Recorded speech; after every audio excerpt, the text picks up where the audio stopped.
We're going to talk about the evolution of the Mood Disorders Peer and Trauma Support Systems team, affectionately known as our PATS team. And to start off, we're going to talk about what is peer support in the first place.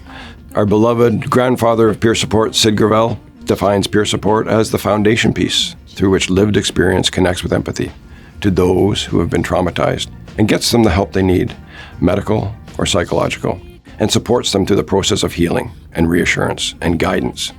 And once they're strong enough, lets them go without obligation to the support that was offered. No one mental health service product can stand on its own. It all needs to work as one for the benefit of the sufferer. And here is the important part, the collaboration that's required. We need to work together to do this with all the resources that are available to us. So in terms of the history of peer support in Canada, in the early days, back around 1985, when I started peer support, there was no Canadian direction. In the early days, we relied on American models such as NOVA and Mitchell and ICISF.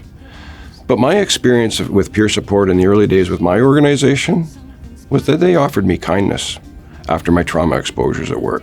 Kindness from individuals and kindness from my organization, and I'm eternally grateful. Peer support comes naturally from those who have the heart and the capacity to support others.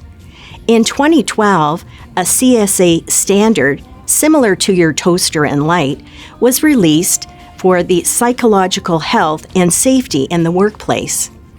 In 2013, the Mental Health Commission of Canada published a guideline for the practice and training of peer support. These two documents are game changers. Let's look at the creation of the PATS team, the Peer and Trauma Support Systems team.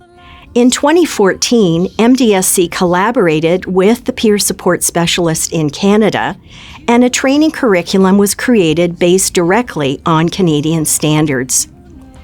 The curriculum meets all of the 17 training objectives, and extra relevant material was added to ensure the training was the best it could be. We'll talk more about that in a later video. In 2015, the PATS team hit the ground running, and since then has trained hundreds of peer support workers throughout Canada, the United States, United Kingdom, Australia, and Africa.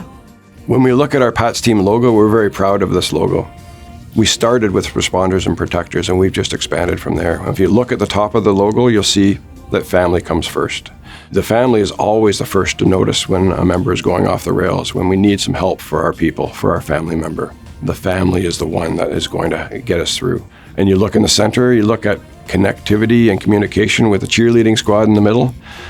It signifies that we're stronger together, and all of our community can play a role.